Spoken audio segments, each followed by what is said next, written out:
que o branding é um dos investimentos com maior retorno de médio e longo prazo que existe para uma empresa, isso já há algum tempo é quase um consenso geral entre os profissionais de marketing. Mas como conseguir medir na ponta do lápis o retorno efetivo do branding e, com isso, convencer de uma vez por todas a área de vendas e a diretoria a investir mais forte no tema? No episódio dessa semana, nós vamos bater um papo exatamente sobre isso com o Lucas Yokota, CEO da Purple Metrics, software de mensuração de branding. Então fique por aí que de hoje não passa. Vocês vão sair daqui com todos os recursos para justificar o aumento da verba em branding.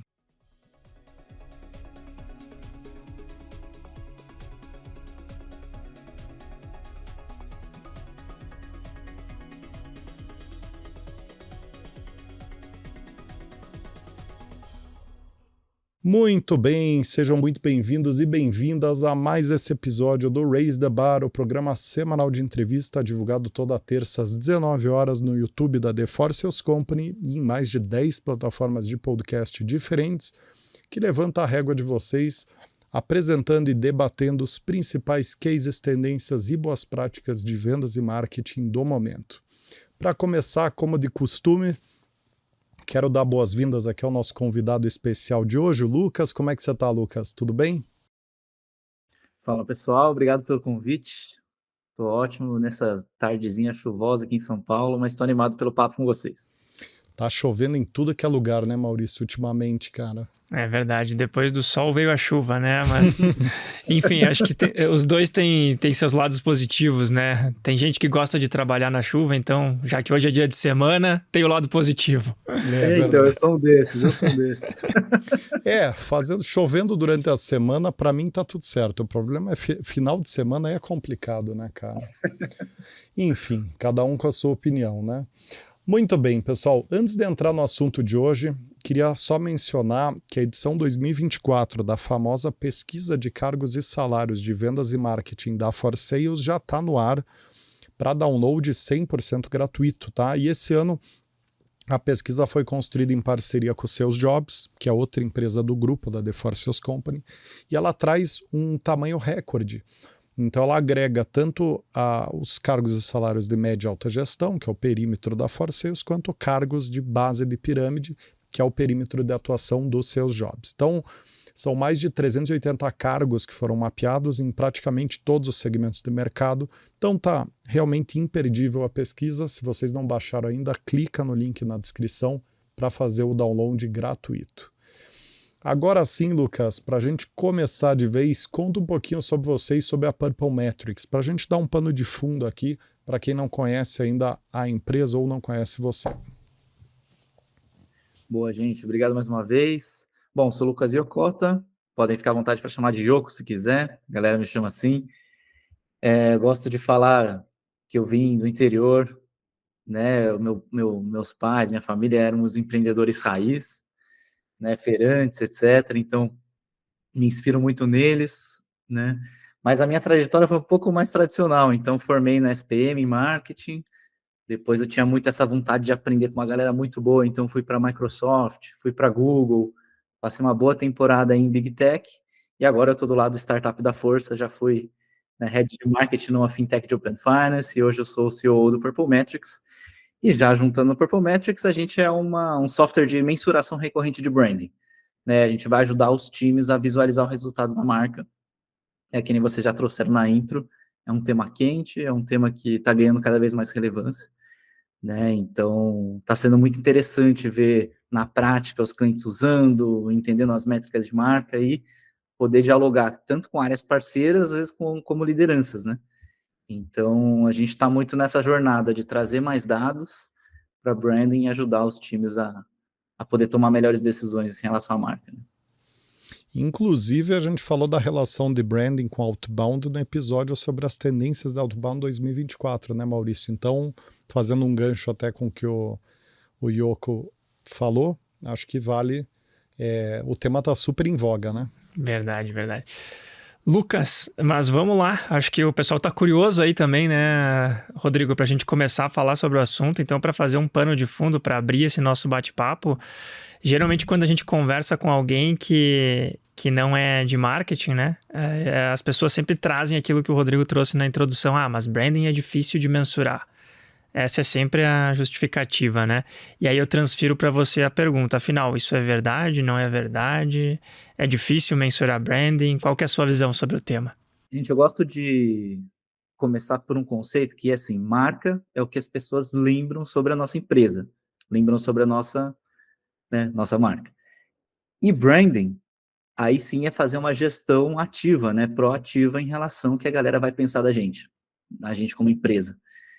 Então, como é que a gente vai medir isso? Se a gente está falando de algo que fala sobre a percepção das pessoas, né? Então, se é fácil, difícil, aí depende de para quem você perguntar. Se você perguntar para a gente, é o que a gente faz todo dia, então a gente já fala que é fácil. Inclusive, a gente quer deixar isso fácil para a galera. Mas a gente até brinca, hoje dá para saber a probabilidade de match no Tinder. Será que não dá para saber o que as pessoas pensam sobre a marca? Acho que já dá, né? Já tem tecnologia aí.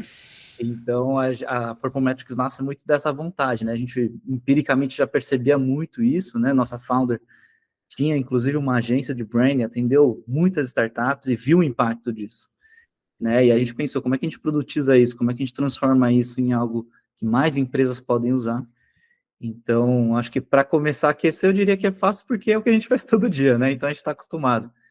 Mas na prática é isso, né? Como é que a gente entende o que as pessoas pensam sobre a nossa marca? É muito disso que a gente faz com o nosso software. Perfeito, perfeito. E qual que é o maior desafio na prática na hora de mensurar o branding, né? A ponto de, na área de vendas, a maioria das pessoas falar que é difícil mensurar branding, né? Quer dizer, qual que é o maior desafio, talvez o desafio que faz com que as pessoas tenham essa impressão de que branding é difícil de mensurar, né? Eu gosto dessa porque, às vezes, o nosso trabalho, eu sou o CEO, né? Então, olho marketing, vendas e CS, toda a jornada dos clientes. Então, posso até relatar um pouco do que a gente ouve nas reuniões comerciais, né?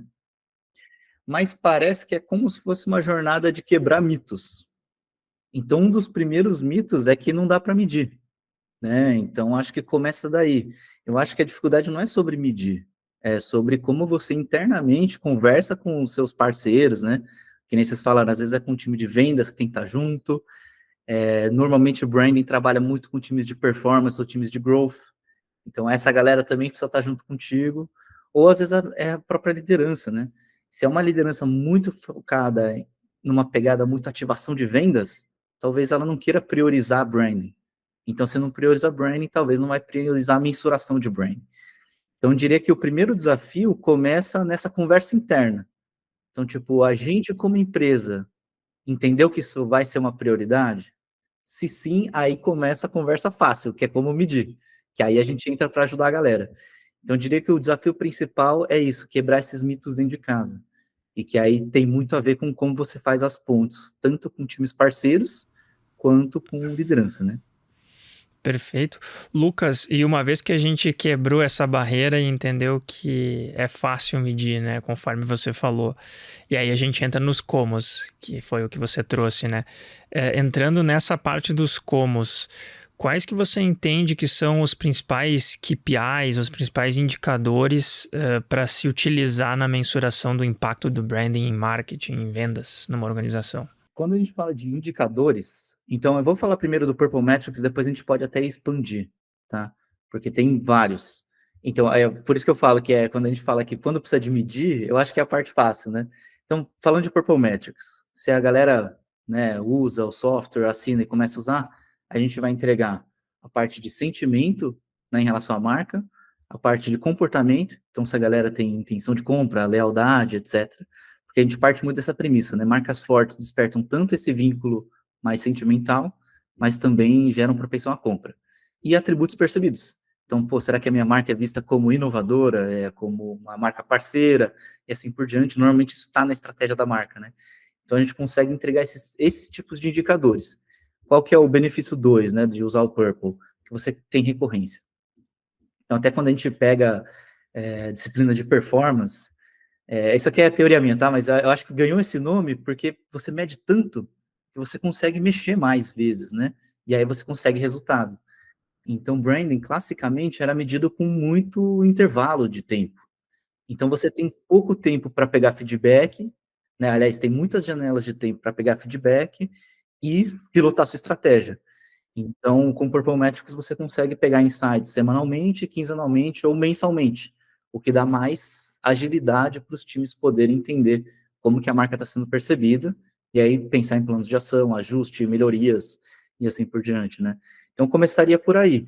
Mas, assim, além do Purple Metrics, eu acho que tem outros indicadores que às vezes não são tanto sobre a percepção da marca, porém já vão te dar umas dicas de se sua marca está ganhando força. Então, por exemplo, não é porque eu sou cria do Google, tá? Mas buscas pela marca. A gente usava muito isso até, eu usava isso no atendimento dos meus clientes. Eu fui vendas lá por mais de 4 anos, atendi marcas muito legais por lá. Então, você entender o quanto sua marca, o volume de buscas pela sua marca está crescendo, costuma ser uma proxy de pelo menos conhecimento, né? Alguém conhece tua marca vai buscar, e talvez já tenha um grau de intenção de compra ali, porque raramente alguém vai buscar sua marca no Google, sendo que ela não quer fazer nada com aquela marca, né? Provavelmente você vai querer acessar o site, entender um pouquinho mais. Então, se você vê que esse indicador está crescendo, é muito interessante. E aí a segunda derivada dessa é você comparar com teus concorrentes. Então, a share de buscas. Então, essas duas coisas já dão um bom cheiro, né? De novo, não fala sobre percepção de marca, aí você chama a gente, chama o corpo para ajudar a medir, mas já te dá uma boa noção se você está ganhando mais espaço com o teu público, né? Então, isso pode super ajudar.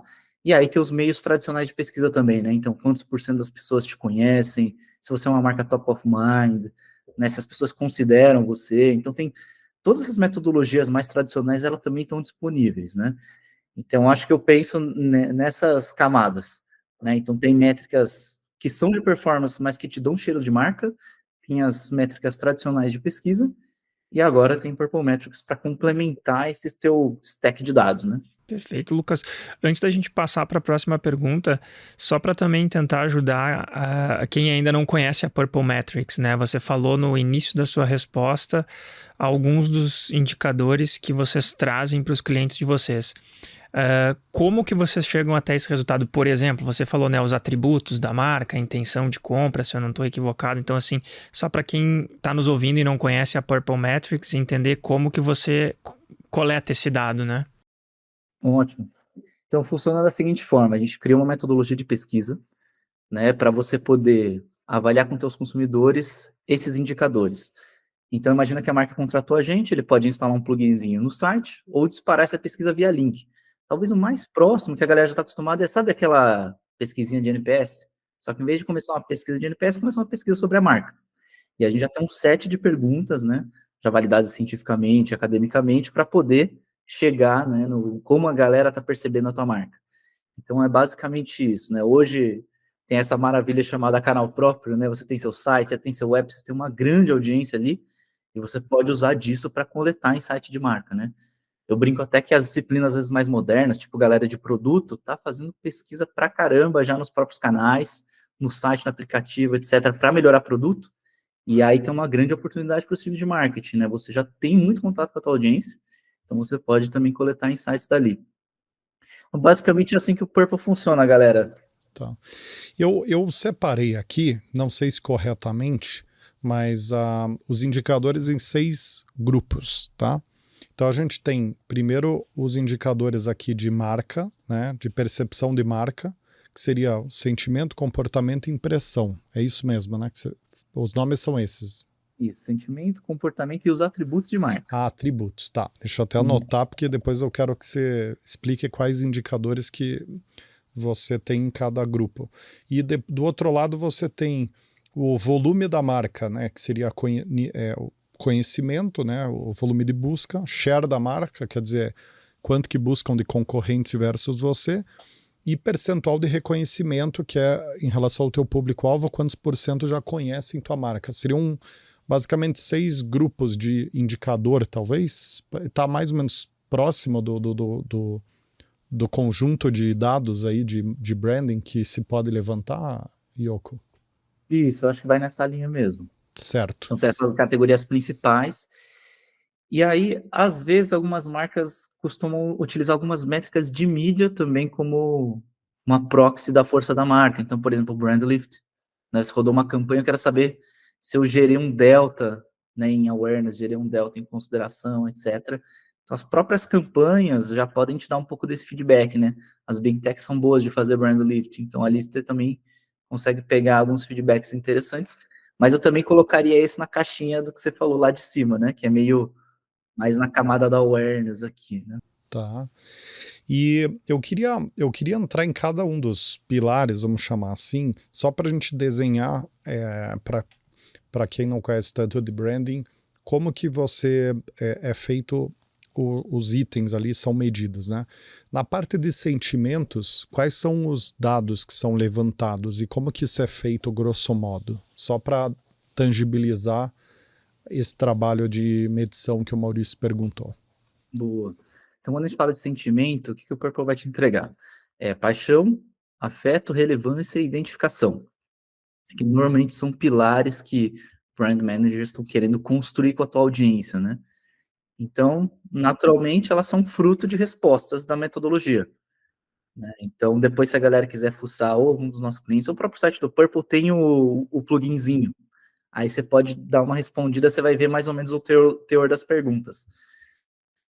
Mas é isso, você consegue pegar esses tipos de indicadores de sentimento ali, né? E conforme você vai tendo grandes volumetrias de resposta, você consegue expandir isso para a tua audiência, né? E aí você vai tendo insights. Interessante. E da parte de comportamento, o que seria aqui? É número de compartilhamentos, de likes, algo do tipo? A comportamento para a gente é quase que o comportamento declarado de compra. Então disposição a comprar, preferência, elasticidade, né? Se a galera topa experimentar mais produtos da tua marca, e lealdade. Então, a gente quer pegar quase que a pessoa indo comprar, quase declarando que compraria você, né? Então, ajuda a gerar insights. Por isso que a gente gosta de pegar tanto sentimento, né? Se você está gerando mais vínculo, mas se você também está gerando mais essa disposição a comprar. Que aí começa a conectar um pouco desse lado que é, entre aspas, mais etéreo, com o que está mais relacionado ao resultado do negócio, né? Que é você ter pessoas mais predispostas a comprar teu produto, teu serviço, assim por diante. Então, agora entendi perfeitamente o espectro de atuação da Purple. Quer dizer, ela é o peso da marca, né? Isso. E aí você tem do lado disso o volume de busca, a parte quali e quanti, né? O trabalho, vocês fazem a medição do quali. Qual que é o sentimento, comportamento e atributos. Quer dizer, como que ela é qualificada. Isso, quase que a gente transforma o que classicamente era quali em números. Porque aí você consegue ter números, né, desses todos os indicadores e acompanhar eles ao longo do tempo. Então, eu vou talvez trazer um exemplo aqui para elucidar, né, que a gente tinha um cliente que queria aumentar a disposição a comprar, e ele descobriu com o Purple Metrics que identificação estava conectado com disposição a comprar. Então, o que ele fez? Ele atualizou todas as peças de social com fotos mais parecidas com os próprios compradores, lançou uma série de cases de clientes, porque gera mais identificação, né? Fez uma série de ações nessa pegada e aqui que a gente viu com o Purple ao longo das ondas, né? Cresceu a identificação, que cresceu junto, disposição a comprar. E aí a cereja do bolo é que a gente descobriu com eles que a proporção de leads dentro do perfil aumentou depois dele fazer isso. Então você fecha o ciclo, você está mexendo em sentimento que impacta esse comportamento declarado e no final você está gerando mais resultado para o negócio. Então é assim que a gente faz a ponte de branding com o resultado, né? Juntando essas disciplinas. Mas, de novo, talvez se você não tivesse tantos dados, uma pessoa de marketing, não vou falar instintivamente, mas assim, tecnicamente sabe mesmo que isso vai acontecer. Talvez o que eu estou falando aqui para muita gente vai falar, não, mas é a aula zero do marketing, né? Sentimento gera comportamento, sabemos disso. Mas, às vezes, falta dados para você mostrar que Às vezes não, isso quase sempre, né? Porque o problema do branding é a pivotada, né? Como você não consegue medir, geralmente, sem um software, que é o caso do software de vocês, às vezes você fica muito no acho que, parece que, tem indícios de... E aí você fica gravitando as estratégias. Então, horas vai para um lado, horas vai para o outro, não tem resolutividade, né? Isso pro branding é um baita pepino, porque você não tem consistência daí na atuação. E aí tua marca fica aquela coisa amorfa, né? Hora, num momento ela é uma coisa, no outro ela passa a ser outra, vai da cabeça do head de marketing, né?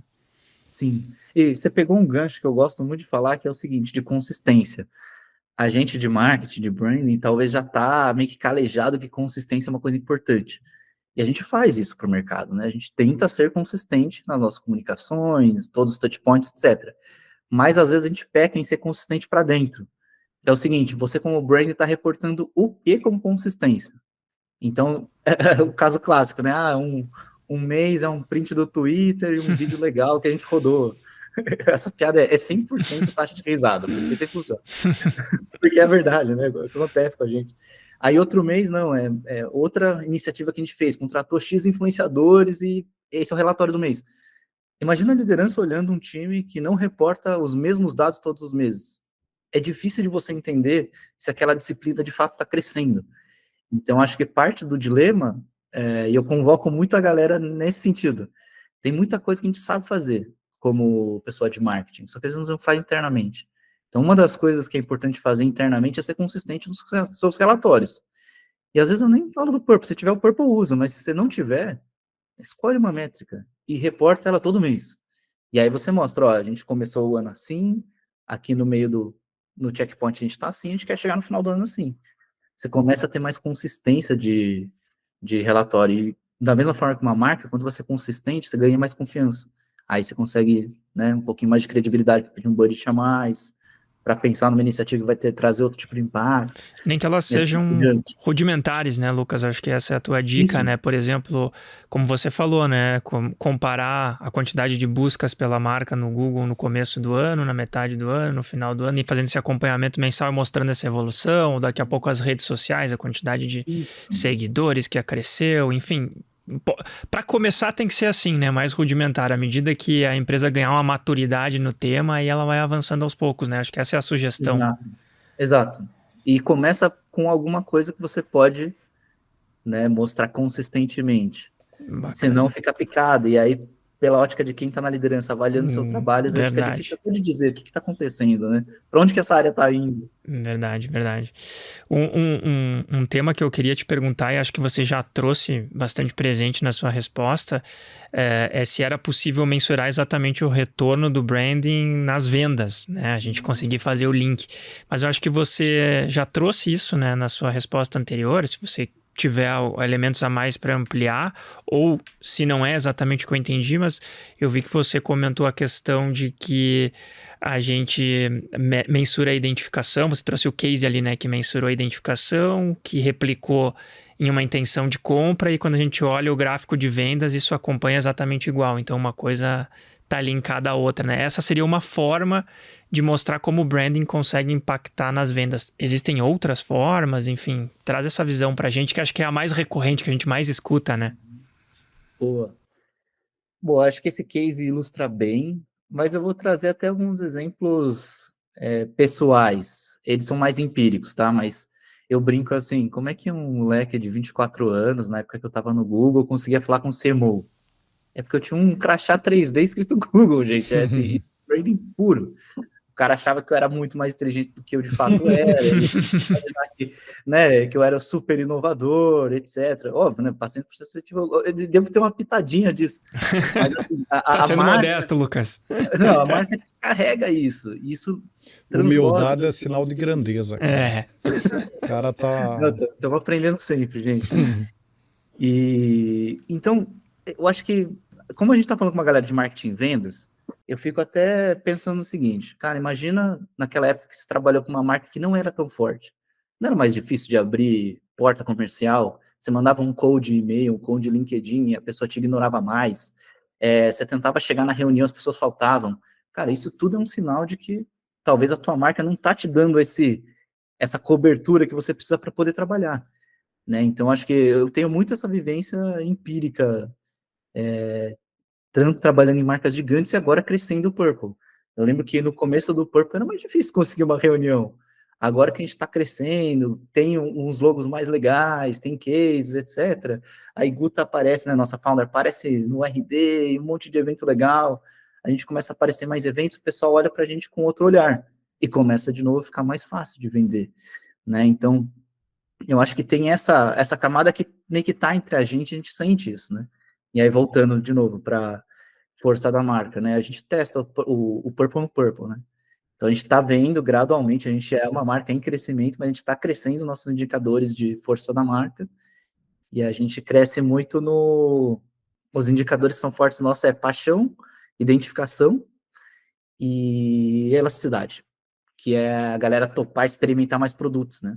Então, para a gente como startup é muito bom, porque vira e mexe a gente vai querer testar coisas novas, né, colocar coisas na rua, então elasticidade é muito bom. Então, eu acho que é um pouco disso, assim, acho que tem... Alguém já vivenciou isso, alguém já sentiu isso na pele. Até parecido com isso é a galera de growth, assim, normalmente ainda dentro do tema do marketing, né? A galera, só você perguntar para a pessoa, você prefere operar growth para uma empresa que tem uma marca forte ou uma marca fraca, né? A marca forte vai ter um CPA mais barato, vai ter um ciclo de venda menor, o custo de mídia menor. Ô, Então, Yoko, você consegue ver tudo isso, né? Verdade. você sabe que você me fez lembrar de duas coisas aqui bem emblemáticas, eu acho que eu vou te complicar na minha pergunta, mas vai ser importante para a gente avançar o tema. Ele passou no processo seletivo do Google, cara. Fica tranquilo. Ele vai conseguir. Vamos ver se é bom esse processo seletivo. Talvez um dos problemas do branding seja que os profissionais de marketing, segundo pesquisas recorrentes que se fazem, são, dentre todas as profissões, quem tem a menor confiança do público em geral. Menos até do que vendedores. Então, de um ranking de profissões menos confiáveis, profissionais de marketing são o número 1 de desconfiança do público geral. E aí eu vou afunilando para a minha pergunta, né? Quer dizer, a gente tem dentro da área de marketing também um caráter de retórica muito forte. Então, mais no passado, menos hoje, de contar muita história e trazer poucos dados. E aí eu me lembro muito bem de uma situação que eu presenciei, e aí minha pergunta vai ser em cima desse case, que foi o case que a mídia impressa enfrentou há 10 anos atrás com o surgimento da mídia digital, que foi um fato muito curioso, uma pesquisa, uma suposta pesquisa científica que um dealer de distribuidora de TV divulgou, falando o seguinte, que o branding traz 20 vezes mais retorno no longo prazo do que mídia paga. Tá? Quer dizer, o retorno que a mídia paga te dá no curto prazo, cada real que você investe em branding te dá 20 vezes mais no longo prazo. E eles lançaram essa pesquisa naquele momento, pelo menos foi minha interpretação, exatamente porque eles estavam perdendo de lavada para o Google, Facebook e tal. Então foi uma forma do veículo de mídia falar o seguinte para o anunciante, veículo de mídia tradicional impresso, falar o seguinte, anunciante, tudo bem, eu não estou te dando um retorno direto aqui com o teu investimento em mídia, no jornal, mas você está investindo em branding. Então fica tranquilo que teu retorno é 20 vezes maior. E aí eu queria transformar isso na seguinte pergunta. Para mim, naquela ocasião, claramente foi um recurso retórico dos canais de mídia tradicionais para defender o investimento em mídia impressa. Uhum. E TV, e de massa, né? E de TV, de massa, por serem canais pouco mensuráveis, o retorno, blá, blá, blá, blá, blá. E aí eu queria te perguntar o seguinte, o retorno de branding é realmente 20 vezes, N vezes, onde N é maior que 10, 20, 30, do que o investimento em mídia, né? E se sim, que estudo científico respalda essa conclusão de fato? Pô, esse número especificamente eu não vou ter de cabeça, mas a dinâmica que foi descrita, eu entendo que é o que já foi provado até cientificamente, né? Que é isso, o brain, ele não é que ele é no longo prazo, mas é que no longo prazo os efeitos acumulados são mais perceptíveis. Então, toda peça de comunicação que você está fazendo, etc., está construindo alguma coisa na cabeça da galera. Mas, de novo, conforme isso vai ficando muito acumulado, fica muito fácil de ver. Então, hoje é muito evidente, falando, nossa, claro que a Nike é uma marca legal, claro que Z-Dog é uma marca incrível, mas é porque agora está acumulado, fica mais fácil de ver, né? Então, é como se fosse uma curva ascendente cumulativa. Enquanto a ativação de vendas, eu nem chamo de mídia paga, tá? Porque YouTube também é mídia paga, tá? Pode ser para construir marca. O próprio canal, o próprio mídia impressa é pago, né? Mas mídias de ativação de curto prazo ou mídias de ativação de vendas, essa sim tem um pico de impacto mas no momento que você desliga, ela para de surtir efeito. Então, é essa dicotomia que a gente tem que equilibrar. Então, quanto que você investe para esse efeito cumulativo, que é o branding, e quanto que você investe para dar esses picos, né, de resultado. Costuma ser uma composição, né? Tem o próprio Lebinet, ele fala muito sobre isso, ele fala daquela proporção 60-40, né? 60% do investimento mais focado em branding, 40% em performance, né? Essa ativação mais de efeito imediato, mas ele mesmo já diz que essa composição pode mudar dependendo do seu estágio da empresa, dependendo do objetivo Dependendo que você do tem. desespero. Talvez até tenha uma correlação, né? Tô aqui fazendo uma baita de uma suposição, mas enfim, com o que o Lucas falou, né? O investimento em branding, ele vai trazer a identificação, né? Ele vai construindo a identificação ao longo do tempo ali, que é um dos atributos que o Lucas falou. A mídia paga é o cara que tá com o fogo pegando, ele tá com o fogo pegando nas pernas, ele precisa de alguém para ajudar ele, então ele tá criando um vínculo menor, né, com o que vem do outro lado, ele tá só procurando resolver o problema dele o mais rápido possível. Então, assim que tu para esse investimento, morre, né? Como não sei se morre a palavra certa, mas enfim, cai muito. Não sei, fiz uma análise aqui super super ampla, né, Lucas? Mas acho que é um pouco disso, né? Isso, eu gosto até de trazer alguns exemplos de quando a gente vê o efeito do branding no curto prazo. Eu gosto muito de pensar em lançamentos, shows, sabe, lançamento de filme, por exemplo. Em um período muito pequeno de tempo, todo mundo fica sabendo, todo mundo toma uma ação. Quer comprar um ticket, sentar na cadeira do cinema e assistir. Então, assim, quando a gente fala que é só longo prazo, é um pouco viesado, assim, né?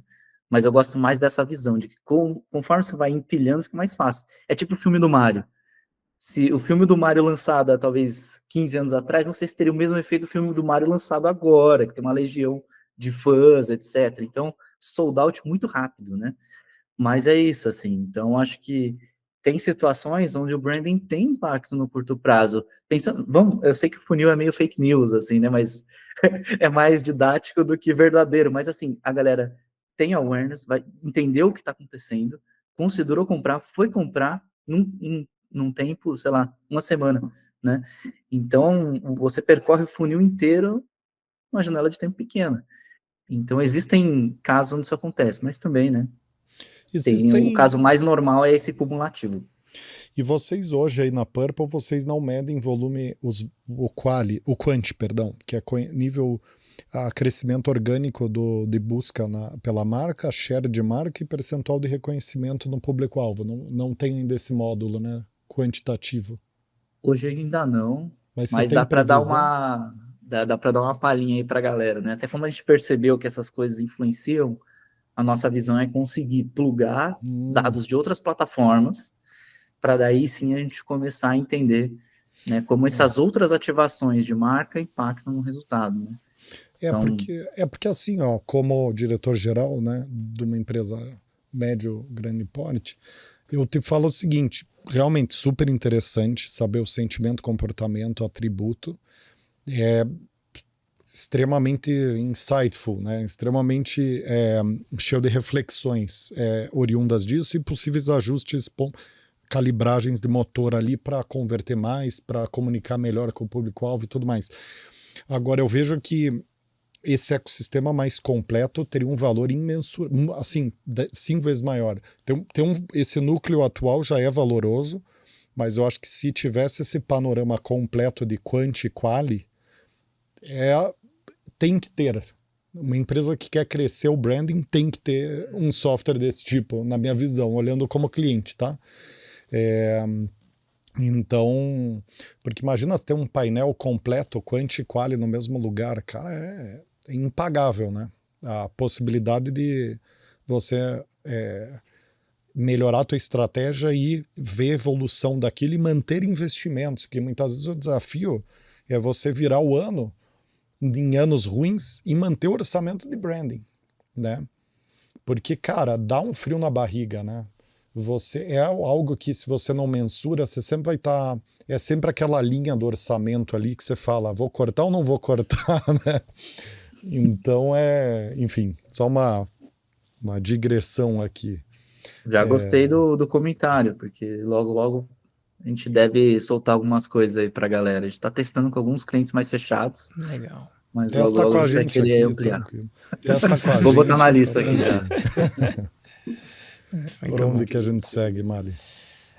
Olha, acho que a conversa foi para um caminho bem interessante, né? Essa visão que o Rodrigo trouxe. Eu fiquei refletindo enquanto você falava também, né, Rodrigo? A gente ter esse painel de gestão unificado até para investimentos em campanhas pontuais, né? Entender onde que o ponteiro sobe, onde que ele desce, quanto é voo de galinha, quanto não é, né? Como o Lucas falou, realmente um cenário bem legal. Então, se a plataforma já é boa, a tendência é ficar melhor ainda, né, Lucas? Esse é o plano, galera. Mas a gente, por exemplo, eu tirei esse raciocínio baseado no nosso perfil de investidor em marketing, né? Porque a gente tem uma estrutura robusta de investimento, né? Que mídia paga, eu acho que não vou dar dados assim muito específicos, mas é um volume muito expressivo que a gente gasta em mídia paga, mais a mídia de ativação, no nosso caso. Acho que seria o quê? Uns 80-20, 80 ativação, 20 branding, talvez. Mas é engraçado porque sempre que a gente pensa em branding, a gente sempre está tentando olhar o retorno sobre investimento no curto médio prazo. É muito difícil a gente olhar para o branding aquele coração aberto, assim, de falar, não, vamos começar um processo agora que vai culminar daqui 5 anos, a gente vai ter, né, Então, a minha reflexão veio um pouco do que a gente vive aqui dentro, né? A gente tem, infelizmente, uma visão curto-prazista, no bom sentido, porque a gente opera muito bem a mídia de ativação, muito bem. A gente é muito eficiente nas estratégias de marketing, mas tem um viés mais transacional, né? Eu acho que o que falta, no nosso caso, para fazer uma linha reta de investimento em branding, tirar a pauta de isso precisa dar um retorno efetivo, é ter esse painel falando, olha, os números estão crescendo, porque quando você fala de volume de busca orgânica, quando você fala de share de marca, quando você fala de percentual do público-alvo que conhece tua marca, é evidente que isso vai te dar retorno comercial. X é igual a... X sabe, é uma conta muito simples de fazer, né? Eu até queria ouvir do Lucas, que já esteve nos dois mundos, né, Lucas? Hoje você está no mundo do branding, antes você esteve no mundo que nós estamos chamando de mídia paga aqui, mas que você chama de verba de ativação, né? É esse o nome que você deu, né? Eu até queria ver a sua opinião, porque é um movimento que a gente vê comum e que eu fiz essa reflexão aqui com base na nossa conversa, né? O senso comum, por exemplo, quando se investe em mídia de ativação, a minha antiga mídia paga, hoje estou mudando a forma como eu chamo, né? O pessoal tem muito aquela tendência, cara, caiu as vendas, vamos aumentar o investimento em verba de ativação. Quando, na verdade, talvez seja o momento errado de fazer isso, porque se caiu o resultado de conversão no inbound, é porque o mercado está demandando menos o teu produto, o teu serviço. É um momento de mercado que demanda menos. Então, talvez esse seja exatamente o momento para eu diminuir a verba de ativação e colocar em branding, que vai me trazer o resultado no longo prazo, né? Eu trocar essa verba, né? Não tinha pensado por esse aspecto, mas também é um elemento interessante. Não sei, Lucas, se eu tenho razão nessa reflexão que eu fiz aqui. O que você acha disso? O Google não vai gostar muito da tua reflexão. Mas a Purple Metrics vai, né? Boa, gente. Até para fazer as pazes aí, eu quando eu estava no Google, a gente tinha muito aquela narrativa do brandformance, que misteriosamente voltou agora, né? Mas eu já levava muito essa ideia para os clientes, porque parte do teu investimento é isso, para construir demanda futura, parte do teu investimento é para capturar demanda. Eu vou até trazer alguns exemplos extremos para a gente visualizar. Então, por exemplo, tinha um cliente meu, que agora a gente chama de tag de pedágio. Mas, imagina uma categoria onde só tem um sinônimo de categoria, que é uma marca só. Qualquer novo entrante não consegue entrar se você não faz construção de marca.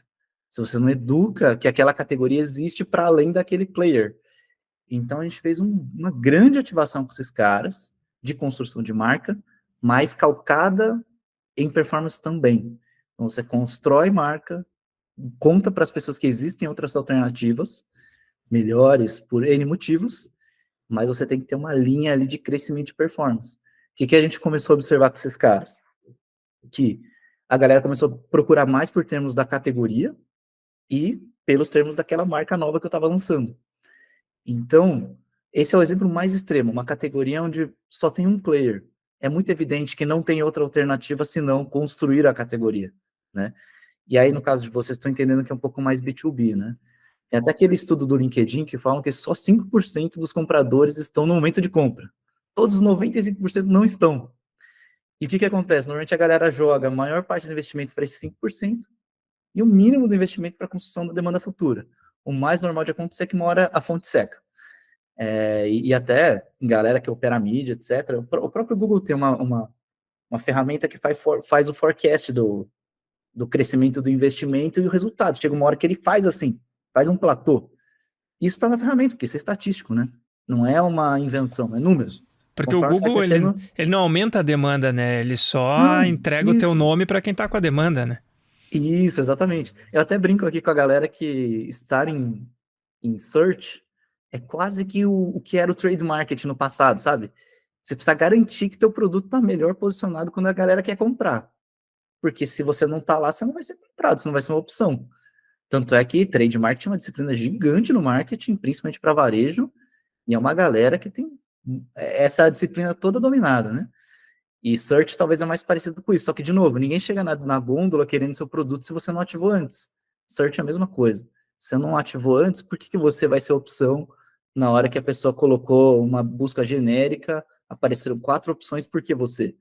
Então, eu gosto de pensar por essa ótica, assim, sabe? Você precisa estar bem posicionado, né? Então, uma parte da tua verba vai ter que estar ali, mas você precisa construir isso antes, porque daí você ganha, né, mais diferencial no momento da escolha do teu consumidor. E, Yoko, para quem está chegando, supondo, assim, pensando nas pessoas que vão estar vendo esse vídeo em novembro de 2024, de 25, 26, e vão estar naquele momento onde ela precisa defender os investimentos de branding do ano seguinte no orçamento, tá? Como que você entende que é a melhor forma de apresentar, organizar os dados de branding para fazer uma leitura assertiva sobre o retorno de investimento em branding? Qual é a tua dica ali para defender verba de branding? A gente costuma brincar que é como se fosse a engenharia reversa do branding ou caminho do dinheiro, aí cada um pode chamar de um jeito. Mas eu começaria qual que é o objetivo do negócio, qual que é o objetivo de marketing, e dentro do objetivo de marketing, qual que é a contribuição de branding. Então, se você mapeia esse caminho, eu acho que já fica mais fácil de, primeiro, você mesmo fazer a ponte entre o que você precisa fazer até para poder chegar no resultado final. Então, primeira das coisas, você precisa conectar tuas ações, suas prioridades com as prioridades do marketing e as prioridades do negócio. Então, acho que a primeira das coisas é isso. E aí depois acho que precisa ter dados. Porque senão você não consegue ter aquilo que a gente estava falando um pouquinho antes no episódio. Você não consegue ter consistência. Você não consegue chegar no fim do ano e falar, a gente começou no começo do ano assim, e a gente está aqui para fazer um forecast para o ano seguinte, preciso disso, né? Então, eu primeiro começaria com essa ponte entre brand e negócio, e o segundo é isso, quais são as métricas que estão te ajudando a fazer essa ponte entre brand e negócio.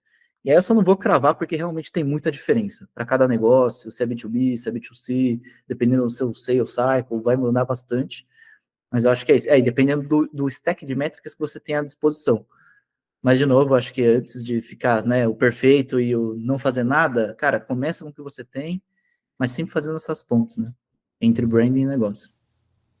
Você está falando, em outras palavras, correlacionar o aumento do volume de lead, de inbound, com o aumento do volume de percentual de share de marca, sei lá, criar algumas análises com os dados mais óbvios ali do dia a dia, para falar, olha, aumentou-se aqui o branding, teve um reflexo imediato aqui, mesmo que pontual, mas tem uma curvas que conversam, curva de aumento da repercussão da marca conversa com a curva do aumento do crescimento orgânico de inbound orgânico, né? Sei lá, algo do tipo. Isso, esse poderia ser um exemplo. Mas imagina que às vezes o desafio da empresa pode ser redução de churn. Será que uma marca forte não está ajudando a reter esses clientes? Então, o marketing tem que trabalhar junto com o CS para melhorar aqueles indicadores, entendeu? De satisfação do cliente, né? De fidelidade, lealdade. Pode ser onboarding, então é quanto tempo até chegar no valor, né? Será que a gente está conseguindo contribuir nesse momento? Então, acho que dá para a gente pensar assim, começa ali no objetivo do negócio, onde que está o top desafio, e aí como é que cada disciplina contribui, né? Verdade. Só que aí você vai trocar canelada com o head de CS, hein? Você Tá, vai tem falar, que ser. o branding reduziu o churn, ixi, Maria, o cara vai ficar chateado, a pessoa vai Mas ficar chateada. Não, esses dias eu fiz até um post no LinkedIn, a galera gostou, que assim, são duas bolinhas assim, tem um ponto de intersecção, né? Time de marketing com outros times. E eu falei assim, é atrito ou ponte? Porque essa é a situação clássica, né? Então, eu diria que o marketing ele tem que ser um dos melhores de fazer parceria com os demais. Um, porque marketing não faz nada sozinho. Se você está fazendo, eu acho que tem alguma coisa errada. E outra, que você tem uma expansão no teu impacto quando o marketing está, de fato, em dupla com outras disciplinas. E tem como contribuir, né? Então, eu sempre restrei uma galera para fazer ponte entre as áreas, né? Porque daí o impacto fica amplificado. Eu acho que ajuda até num tema que você falou. Eu acho que para quebrar um pouco desse mito que marqueteiro só fica na lab, etc., cara, vai lá e mostra o impacto. Vai lá e mostra que a disciplina pode crescer, como vocês estão trabalhando juntos, a disciplina pode crescer, né? Então, eu sou muito defensor dessa pauta, assim, que marketing tem que fazer mais aliança, mais parceria com as áreas, e não achar que vai brilhar sozinho ali. É muito raro o caso onde isso acontece. Bacana. Rodrigo, acho que nós estamos indo aqui para se encaminhando para a reta final aqui. Lucas, então eu vou te fazer uma pergunta que acho que é o tema que está se fazendo para todo mundo, né? A gente tem falado bastante de IA, né? Nesse tipo de ferramenta, chat GPT e etc. E queria trazer isso para nossa conversa aqui também, já que tu é um especialista em branding, e entender de você, né? Quando a gente fala de inteligência artificial nesse mercado de branding, na utilização do marketing, vocês têm trabalhado alguma coisa nesse sentido na Purple Metrics? Como que você vê a IA no teu contexto aí de trabalho?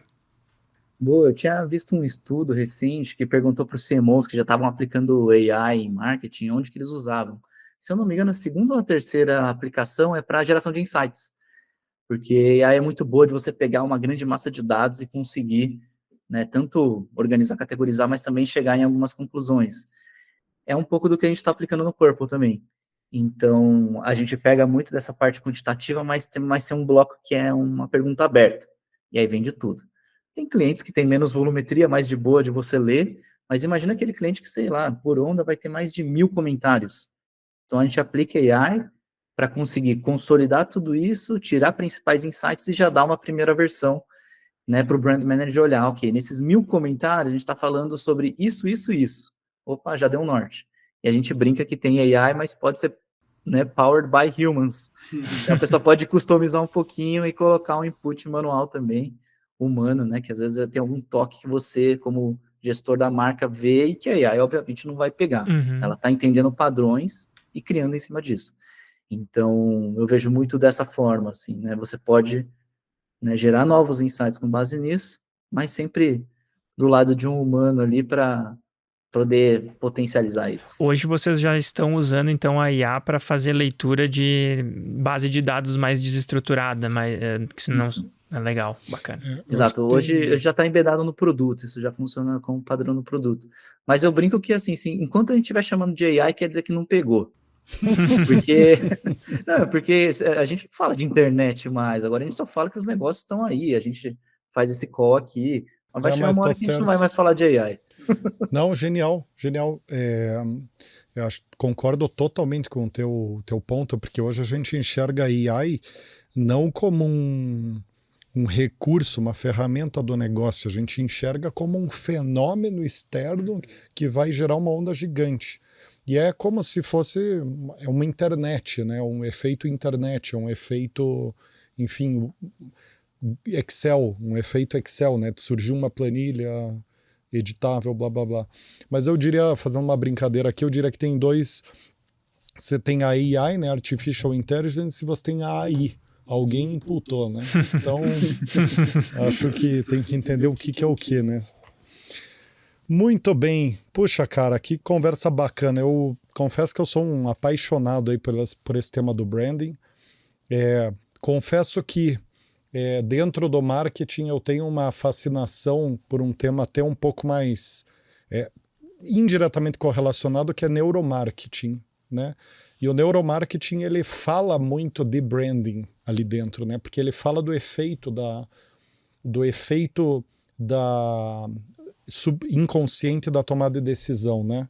Então, todo tipo de conversa que envolve esses assuntos de marketing mais high-end, assim, né? De polimento fino, é um assunto que me desperta muita curiosidade, porque eu me interesso muito por esse efeito inconsciente das coisas, nas decisões, nos negócios, né?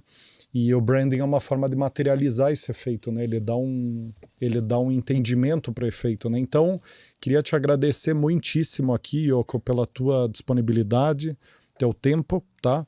E passar para você a palavra para você terminar nosso episódio aqui de hoje. Boa, gente, eu agradecer mais uma vez aí o convite, adorei o papo também, como uma pessoa que já foi vendas, já foi marketing, agora está olhando tudo isso junto e operando aqui, né, um software de mensuração de branding. Adorei que vocês abriram pauta para isso, que a gente está falando mais disso cada vez mais. E realmente eu acho que esse ano, o ano de 2023, foi um ano de muita redefinição de coisas, né? A gente ouviu muito a pauta de branding voltando, mas muito atrelado a dados, o que a gente naturalmente vai endossar muito e acredita muito também. E eu acho que esse ano é um pouco da consolidação disso, né? Então, estou curioso para ver o que vem e contente de que essa pauta está quente. Vocês também, né? Acho que a gente conseguiu chegar em conclusões novas juntos. Gostei muito dessa troca que a gente teve. Maravilha, Yoko. Nós que agradecemos aí. E por hoje é isso, né, pessoal? Para quem quer continuar desbravando esse assunto do branding, dá uma navegada na playlist do programa. A gente já endereçou esse assunto de outras perspectivas, né, com outras problemáticas, mas também está agregando ângulos para o entendimento do assunto. Então, fica esse convite para vocês. Por hoje é isso. Nos vemos no próximo episódio. Um abraço e até lá.